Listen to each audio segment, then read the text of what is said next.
Hyderabad IT corridor మాదక ద్రవ్యాల మాఫియాకి అడ్డాగా మారిందా? రిచ్ ఏరియాలోని కోలివింగ్ హాస్టల్స్ లో డ్రగ్స్ పట్టుబడడం వెనుక మర్మం ఏంటి? ఐటీ ఎంప్లాయీస్ టార్గెట్ గా డ్రగ్స్ అమ్మకాల జోరు మరో లెవెల్ కి తీసుకెళ్లారా? అసలు అవి కోలివింగ్ హాస్టల్సా లేదంటే డ్రగ్స్ అడ్డాలా? న్యూ ఇయర్ వేళ పోలీసులు ఇస్తున్న వార్నింగ్స్ ఏంటి? కాలం మారింది, హాస్టళ్లు మారాయి. జనరల్ గా లేడీస్ హాస్టళ్లు, బాయ్స్ హాస్టళ్లు అంటూ వేర్వేరుగా ఉంటాయి. బట్ ఈ మధ్య కొత్త కల్చర్ పుట్టుకొచ్చింది, అదే కోలివింగ్. ఈ హాస్టల్స్ లో అబ్బాయి అమ్మాయి కలిసి ఉండొచ్చన్నమాట.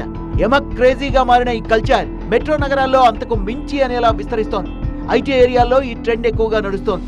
యూత్ సైతం వీటికి జై కొడుతూ హాస్టల్స్ లో వాలిపోతున్నారు. అసాంఘిక కార్యకలాపాలకు అడ్డాగా మారిందని కొందరు విమర్శిస్తుంటే ఇంకొందరు మాత్రం సమర్థిస్తున్నారు. ఈ లొల్లంతా కాస్త పక్కన పెడితే కోలివింగ్ హాస్టల్స్ లో డ్రగ్స్ పట్టుబడ్డం అందరినీ నివ్వెరపోయేలా చేసింది. హాస్టళ్ల మాటున జరుగుతున్న అసలు వ్యవహారం ఏంటన్న అనుమానాలు పోలీసులకు తలనొప్పిగా మారాయి. సోమవారం రాయదుర్గం పిఎస్ లిమిట్స్ లో ఉన్న ఓ కోలివింగ్ హాస్టల్ పై ఎస్ఓటీ రాజేంద్రనగర్ పోలీసులు మెరుపు దాడులు చేశారు.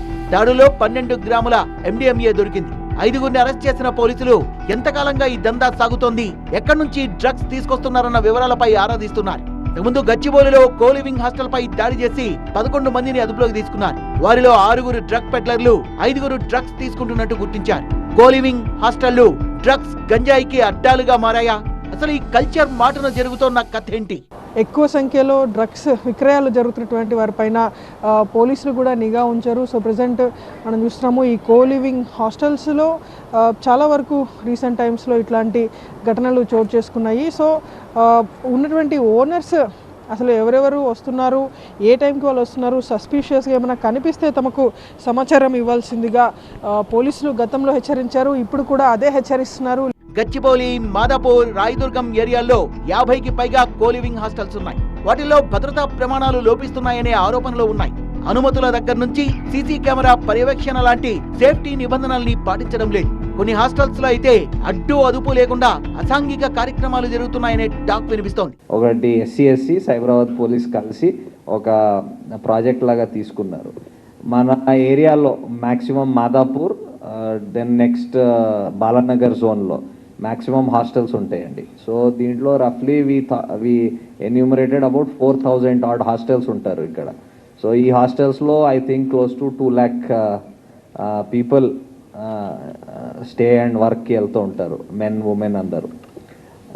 సో ఇప్పుడు ఈ హాస్టల్స్ కూడా చాలా వరకు వీళ్ళకి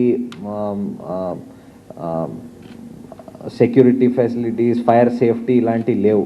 సో వాళ్ళకి ఒక మీటింగ్ కూడా చేయడం జరిగింది about 6-8 months back. Coliving hostels కావివి వ్యభిచార కొంపలనే ఆరోపణలు వినిపిస్తున్న వేళ డ్రగ్స్ కూడా దొరకడం ఆందోళన కలిగిస్తోంది. న్యూ ఇయర్ సమీపిస్తుండటంతో పోలీసులు గట్టి నిఘా పెట్టారు. హాస్టల్స్ లో అసాంఘిక కార్యకలాపాలు జరిగితే నిర్వాహకులదే బాధ్యత అని హెచ్చరించారు.